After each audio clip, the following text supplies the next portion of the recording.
नमस्कार दोस्तों, स्वागत है आपका अपने YouTube channel GST online study में। आज हम आपको मेंसुरेशन पढ़ाएंगे जो आरआरबी एनटीपीसी की सीरीज चल रही है। उसमें एक नया चैप्टर, नया अध्याय जुड़ने जा रहा है। इसका नाम मेंसुरेशन है, क्षेत्रमिति उसको कहते हैं। तो होता क्या है, मेंसुरेशन एक ऐसी चीज है जिसमें हम विभिन्न प्रकार की आकृतियों का मेजरमेंट करते हैं, जैसे कि उनका परिमाप, उनका क्षेत्रफल, उनका पृष्ठीय क्षेत्रफल, उनका जो है टोटल सरफेस एरिया, मतलब कर्व सरफेस एरिया और टोटल सरफेस एरिया, है ना।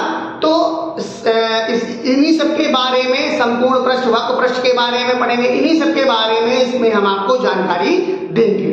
कैसे, आप आइए हमारे साथ और समझिए कि मैं आज पढ़ाऊंगा आपको 2D आकृति, अगले वीडियो में पढ़ाऊंगा 3D आकृति। तो 2D आकृति होती क्या है, 2D शेप्स फिगर्स होते क्या है। 2D शेप्स फिगर्स वो होते हैं जिनमें केवल लंबाई और चौड़ाई होती है। जैसे कि वृत्त को छोड़ दिया जाए तो वृत्त एक जो है आपका गोलाकार आकृति है, तो उसको जो है एक कर्व आकृति है। तो कर्व आकृति में लंबाई चौड़ाई नहीं होती है, उसमें केवल क्षेत्रफल होता है और परिमाप तो होती है। कोई भी रस्सी से आप सर्किल तो बना सकते हो, लेकिन आप ये कहो कि उसकी लंबाई क्या है, उसकी चौड़ाई क्या है, तो नहीं बता पाओगे आप। सर्किल की लंबाई और चौड़ाई नहीं बताई जा सकती, सर्किल का परिमाप बताया जा सकता है, यानी कि सरकमफ्रेंस बताया जा सकता है कि उसका कितनी बड़ी रस्सी लेकर के आपने सर्किल बनाया है, और उसका क्षेत्रफल बताया जा सकता है कि उसमें कितना सामान रखा जा सकता है, वो कितना क्षेत्र अर्जित कर रही है, ले रही है। ये सब बातें आप सर्किल में बता सकते हैं। तो हम शुरुआत कहां से करेंगे, 2D फिगर में सबसे पहले आप बात करेंगे हम त्रिभुज में। देखिए 3 चीजें पढ़ेंगे हम, त्रिभुज पढ़ेंगे और चतुर्भुज पढ़ेंगे, और त्रिभुज पढ़ेंगे, चतुर्भुज पढ़ेंगे, और क्या पढ़ेंगे बताओगे, और क्या पढ़ेंगे, और सर्किल पढ़ेंगे। ये पढ़ेंगे हम इसमें। तो सबसे पहले त्रिभुज के बारे में बात करते हैं। सबसे पहले त्रिभुज का हम विश्लेषण करते हैं। त्रिभुज नंबर ए है। ए में मैंने कहा भुजाओं के आधार पर, अगर मैं कहूं कि भुजाओं के आधार पर, देखो त्रिभुज को कई कैटेगरीज में बांटा गया है। भुजाओं के आधार पर एक कैटेगरी है इसकी, और एक कैटेगरी है कोणों के आधार पर। कोणों के आधार पर मतलब कोण को आधार मान करके ट्रायंगल्स को बांटा गया है, और भुजाओं को आधार मान करके उनको बांटा गया है। इसको लिख देते हैं on the basis of sides, और यहां पर हो जाएगा on the basis of angles.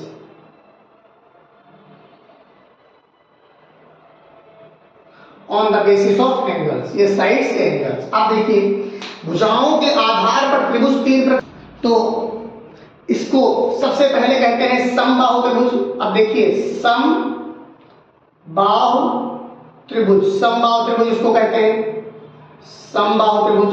दूसरा होता है समद्विबाहु त्रिभुज, समद्विबाहु त्रिभुज, समद्विबाहु त्रिभुज। तीसरा होता है विषमबाहु त्रिभुज।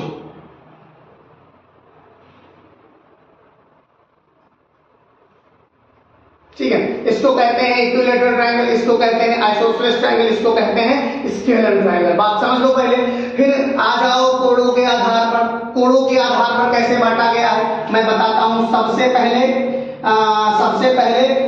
न्यून कोण त्रिभुज। देखो न्यून कोण त्रिभुज, न्यून कोण त्रिभुज। सबसे पहले न्यून कोण त्रिभुज, इसको कहते हैं acute angle triangle, acute angle triangle. फिर हो जाता है समकोण त्रिभुज, सब बताएंगे, समकोण त्रिभुज। फिर हो जाता है समकोण त्रिभुज, और तीसरे नंबर पर होता है अधिक कोण त्रिभुज।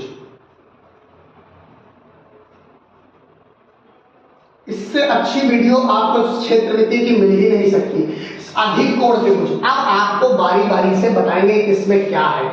जैसे समबाहु त्रिभुज है जो, तो समबाहु त्रिभुज एक ऐसी आकृति है, जैसे समबाहु त्रिभुज है, इसमें ए है, बी है, सी है। तो समबाहु त्रिभुज में देखो ये और ये, इनके जो साइड्स हैं ए बी बराबर बी सी बराबर सी ए, ये बराबर होगा एंगल ए बराबर में एंगल बी बराबर में एंगल सी होगा बराबर कितना 60 डिग्री। और इनके 3 वर्टिसेस, देखो एक ट्राइंगल में 3 वर्टिसेस होते हैं, एक ए होता है वर्टिसेस, एक बी होता है वर्टिसेस, एक सी होता है वर्टिसेस। वर्टिसेस उसको कहते हैं जहां पर दो साइड्स आकर के आपस में मिल जाती हैं। तो एक ट्रायंगल में तीन साइड्स, तीन वर्टिसेस और तीन एंगल्स होते हैं। उनमें से जो समबाहु त्रिभुज होता है उसका बहुत आसान तरीका होता है, तीनों साइड्स बराबर होती हैं, तीनों एंगल्स बराबर होते हैं। जब एक ट्रायंगल पर्टिकुलराइज्ड हो जाता है तो आपको जानते हैं उसको पढ़ने में बहुत आसानी हो जाती है।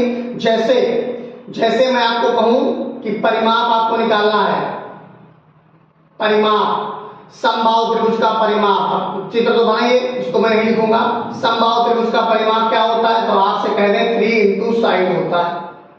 3 इंटू साइड मैंने क्यों कहा, क्योंकि तीनों साइड्स बराबर होती हैं। आप वैसे नॉर्मल, आप अगर कोई मान लो नॉर्मल त्रिभुज हो, अब मैं बता रहा हूं, मान लो कोई नॉर्मल त्रिभुज हो, जैसे हम कहें कि त्रिभुज की साइड्स दी गई है, त्रिभुज का क्षेत्रफल निकालो।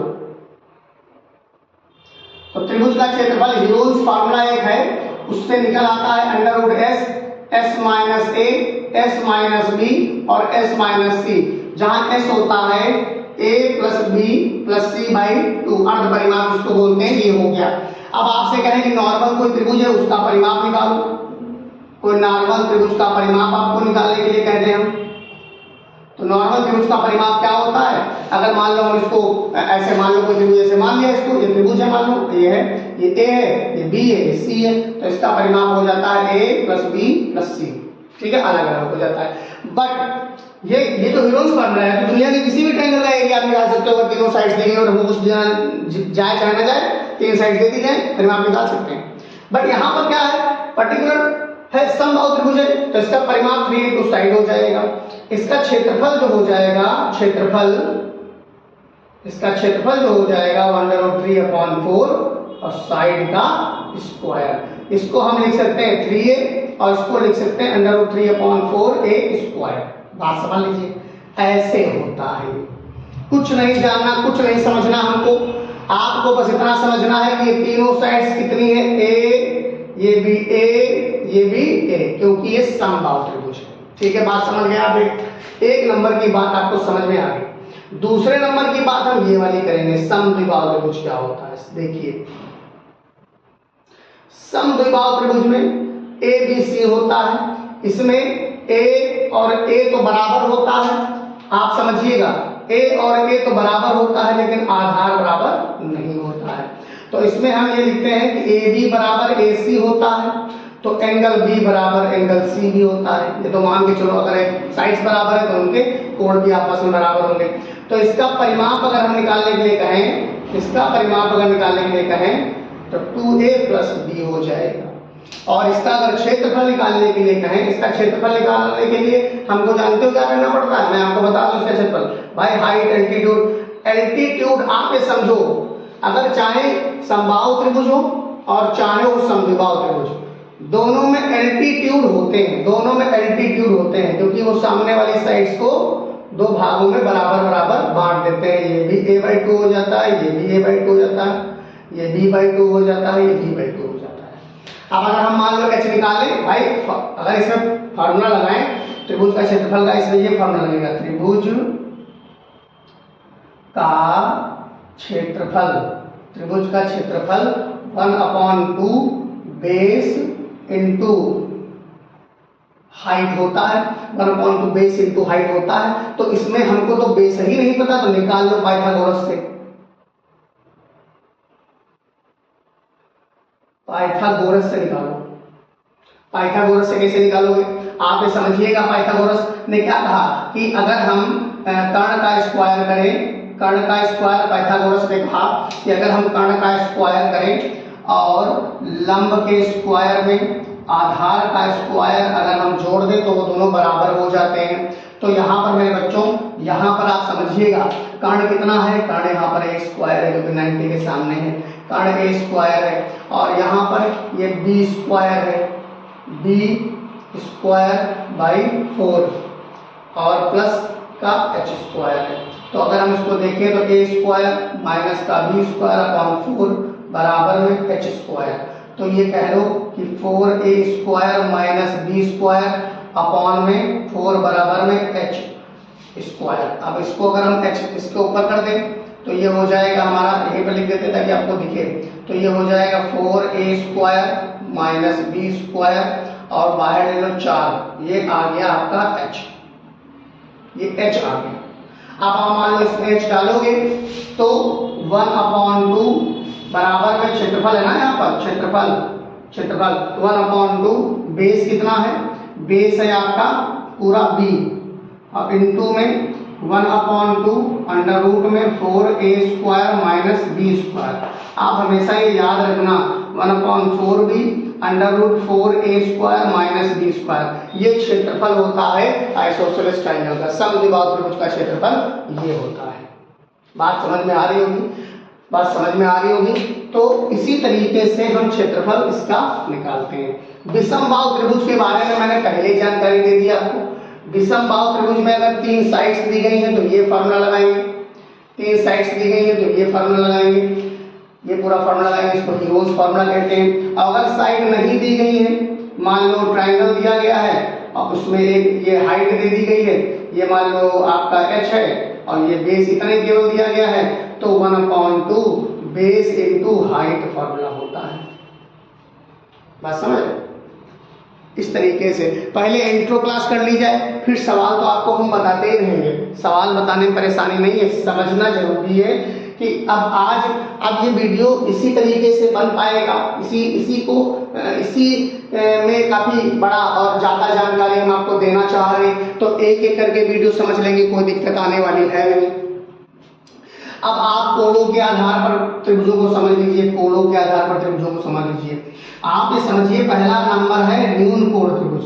न्यून कोण त्रिभुज बच्चों ऐसे होते हैं जिनमें सारे एंगल, मान लो 60 डिग्री का है तो ये 40 डिग्री का है, 40 डिग्री का है, ये 40 डिग्री का है, तो 60 40 तो ये 80 डिग्री का हो जाएगा। त्रिभुज के तीनों कोणों का मान 180 डिग्री होता है। मतलब एंगल ए अगर हम आपसे कहें, यहीं पर आपको बता दे रहे हैं, angle A plus angle B plus angle C बराबर में 180 डिग्री होता है। सारी जानकारी इसी में देंगे। अब 180 डिग्री हो गया, अब इसको कहते हैं न्यून कोण त्रिभुज। न्यून कोण त्रिभुज, इसको क्या कहते हैं? न्यून कोण त्रिभुज। ये क्यों न्यून कोण है? क्योंकि इसके सारे एंगल अलग अलग है। और ये मान के चलिए आप कि जो आपका विषमबाहु त्रिभुज बनता है ना, वो ऐसे बनता है, देखो 1 2 और 3। कुछ इसकी पहचान इससे होती है, क्योंकि न्यून कोण त्रिभुज में कोई साइड्स बराबर नहीं होंगी, जब कोई एंगल नहीं बराबर होंगे तो कोई साइड्स भी बराबर नहीं होगी। उसके बाद बात करते हैं, दूसरा है हमारा राइट एंगल ट्रायंगल। इसमें पाइथागोरस लगे हुए हैं। इसमें ये राइट एंगल ट्रायंगल वैसे भी हो सकता है। राइट एंगल ट्रायंगल 2 प्रकार से बन सकता है। एक आइसोसेलेस राइट एंगल ट्रायंगल बन सकता है जिसमें हाइट और बेस बराबर हो जाएगा, और एक नॉर्मल बन सकता है। तो जब नॉर्मल बनेगा तो अगर मान लो यहाँ पर ए है, यहाँ बी है और यहाँ एच है, हाइपोटेन्यूज है, तो इसका एरिया निकालना होगा। एरिया इसका निकालना हो तो 1/2 बेस इनटू हाइट लग जाता है, बेस इनटू हाइट लगता है, बी इनटू ए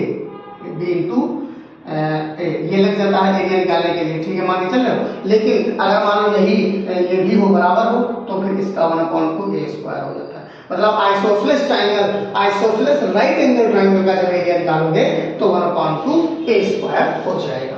अधिक कोण त्रिभुज को क्या कहते हैं? अधिक कोण त्रिभुज को क्या कहते हैं? ऐसे आप अधिक कोण त्रिभुज ऐसे बना सकते हो जिसका एक कोण 90 से बड़ा हो, इसके सारे कोण होंगे जो 90 से छोटे होंगे।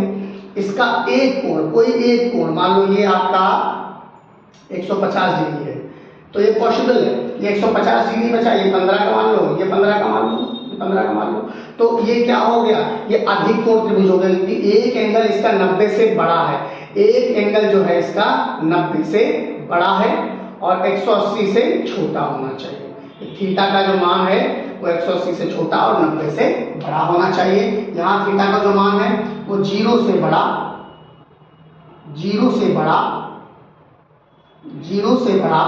और थीटा जो है 0 से बड़ा और 90 से छोटा होना चाहिए।